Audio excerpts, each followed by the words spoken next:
Dieu de bonté, je te prie de me faire comprendre tout ce que ta parole m'enseigne. Quand elle me dit que je puis marcher par l'esprit, après avoir crucifié la chair avec ses passions et ses convoitises. Oh mon Père, apprends-moi à voir que tout ce qui vient de ma nature terrestre est ce que tu appelles la chair, et que cette chair a été éprouvée par toi et trouvée digne de malédiction et de mort.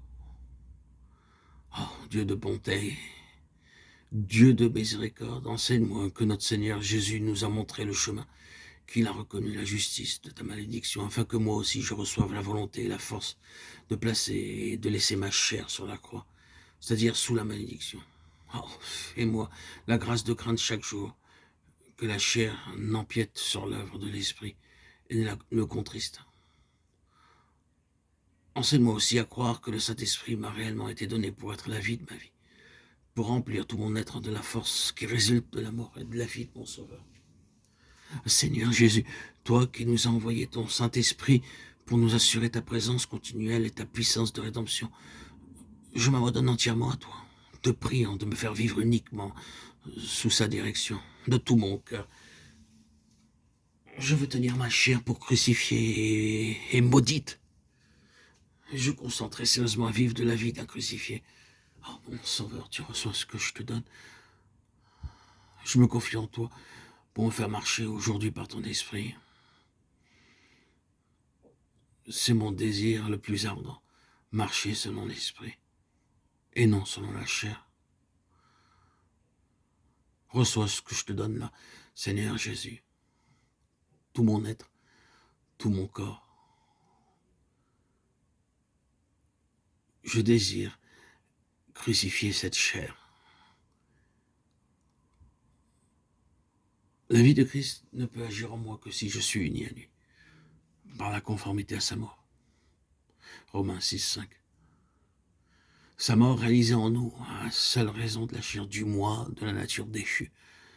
Demandez donc à Dieu de vous faire voir que c'est la chair tout entière qui doit mourir, qui doit être crucifiée sur la croix, que c'est votre vie propre tout entière à laquelle il faut renoncer pour que le Saint-Esprit réalise en vous la vie de Christ.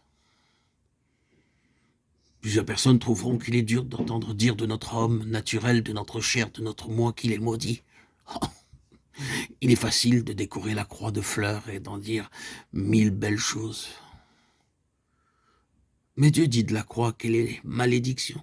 Le Fils de Dieu sur la croix a été fait malédiction. Galates 3,13. Si ma chair est crucifiée, ce ne peut être que parce qu'elle est maudite. Dans la vie d'un homme, le moment où il voit clairement que le péché est maudit est un moment heureux.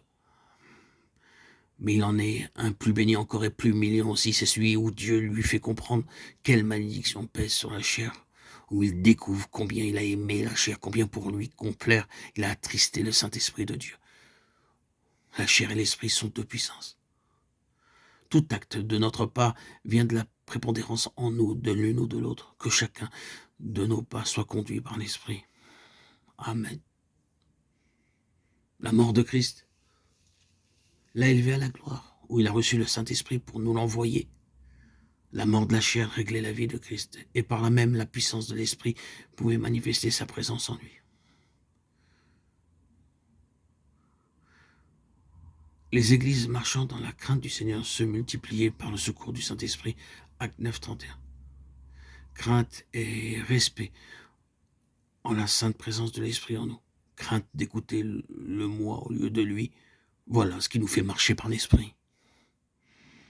Que la crainte de l'Éternel soit sur vous. 2 Chroniques 19, 7. Que le Seigneur puisse nous combler de son esprit et que nous puissions marcher selon l'esprit.